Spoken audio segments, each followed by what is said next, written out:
ফিলিস্তিনের গাজায় অমানবিক হামলা চালানো দেশ ইসরায়েল এবার ভয়ানক দাবানলে পুড়ছে। জেরুজালেমের বিভিন্ন অংশে ছড়িয়ে পড়েছে এই ভয়াবহ দাবানল। 120টি দল ও 12টি বিমানও হিমশিম খাচ্ছে ভয়ানক এই আগুন নেভাতে। দাবানলের কারণে গুরুত্বপূর্ণ বেশ কয়েকটি সড়ক বন্ধ করে দেয়া হয়েছে। বাণিজ্যিক রাজধানী তেল আবিব থেকে জেরুজালেমগামী রুট 1 মহাসড়কে ছড়িয়ে পড়েছে আগুন। এতে সড়কে চলা অসংখ্য গাড়িও আটকে পড়েছে। এএফপি জানিয়েছে, ইসরায়েলের বেত শেমেশ শহরের কাছে ভয়াবহ দাবানলে গাছপালা পুড়ে ছাই হয়ে যাচ্ছে। দাবানলে এ পর্যন্ত 13 জন আহত হবার খবর পাওয়া গেছে, তবে কারো মৃত্যুর খবর পাওয়া যায়নি। দাবানলের আগুনে দিশেহারা হয়ে পড়েছে দেশটির নাগরিকরা। দাবানলের এই পরিস্থিতিকে জাতীয় জরুরি অবস্থা ঘোষণা করা হয়েছে। গত বুধবার ইসরায়েলি সংবাদ মাধ্যম টাইমস অফ ইসরায়েলের এক প্রতিবেদনে এমন তথ্য জানানো হয়েছে। জেরুজালেমের আবহাওয়া বেশ শুষ্ক এবং বাতাসের গতিবেগও বেশি। এ কারণে আগুন নিয়ন্ত্রণে আনতে হিমশিম খাচ্ছেন অগ্নি নির্বাপক কর্মীরা। ফলে দাবানল নিয়ন্ত্রণে আন্তর্জাতিক সহায়তা চেয়েছে দেশটি। দাবানলে এ পর্যন্ত অন্তত 13 জন আহত হয়েছেন। ইসরায়েলের জরুরি সেবাদানকারী সংস্থা এমডিএ জানিয়েছে, ওই আগুনের কারণে শত শত মানুষ ঝুঁকির মধ্যে রয়েছে। ঘরবাড়ি ছেড়ে পালিয়েছে হাজার হাজার মানুষ। সামাজিক যোগাযোগ মাধ্যমে ছড়িয়ে পড়া এক ভিডিওতে দেখা যায়, জেরুজালেম থেকে তেল আবিব পর্যন্ত চলাচলের প্রধান রুট 1 নম্বর মহাসড়কে আগুন জ্বলছে। আশেপাশের পাহাড়ের চূড়ায় ঘন ধোঁয়ার কুণ্ডলী দেখা যাচ্ছে।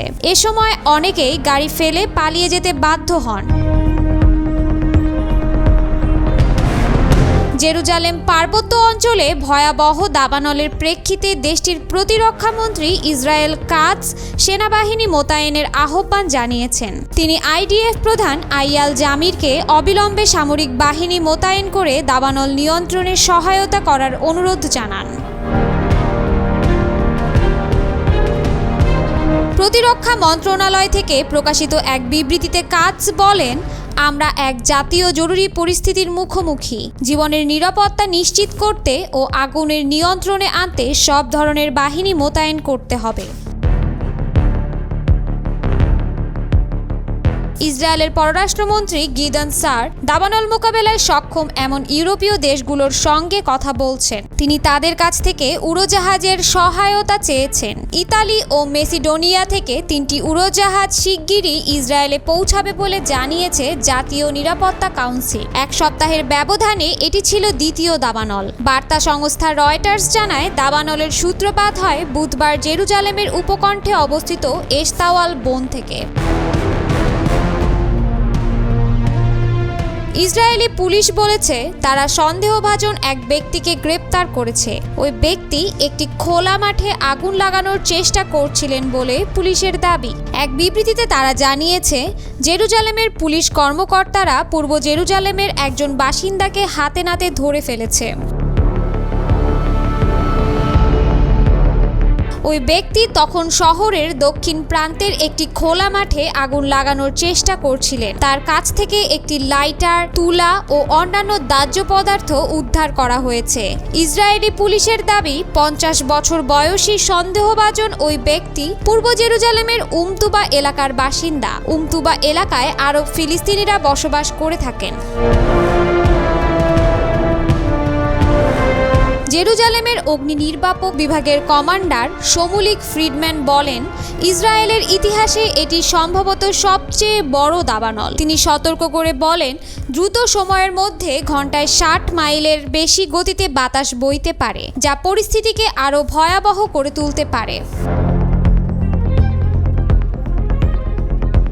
শমুলিক ফ্রিডম্যান বলেন, আমরা এখনও জানি না কী কারণে আগুন লেগেছে। আমরা এখন পর্যন্ত কোনো সূত্রও খুঁজে পাইনি। এখনও পরিস্থিতি নিয়ন্ত্রণে আনা যায়নি। কর্তৃপক্ষ বলছে দাউ দাউ করে আগুন জ্বলতে থাকা একটি এলাকা হচ্ছে জেরুজালেম থেকে 15 মাইল পশ্চিমে অবস্থিত নেভে শালম শহরের আশপাশ। শহরের আশেপাশে দাবানল ছড়িয়ে পড়েছে। একটি ভিডিওতে দেখা গেছে সড়কের পাশেই জ্বলছে আগুন, আর ওই সড়কে গাড়ির দীর্ঘ সারি। ইসরায়েলের এই ভয়াবহ দাবানলকে অনেকে প্রকৃতির প্রতিশোধ হিসেবে উল্লেখ করেছেন। ইসরায়েল নিরীহ গাজাবাসীর উপর স্থল ও আকাশ হামলা চালিয়েছে, ধ্বংস করে দিয়েছে এক সুন্দর নগরী। বোমা হামলায় হত্যা করেছে অসংখ্য নিরীহ গাজাবাসীকে। এরই ফলশ্রুতিতে হয়তো আজ আগুনে পুড়ছে স্বয়ং ইসরায়েল।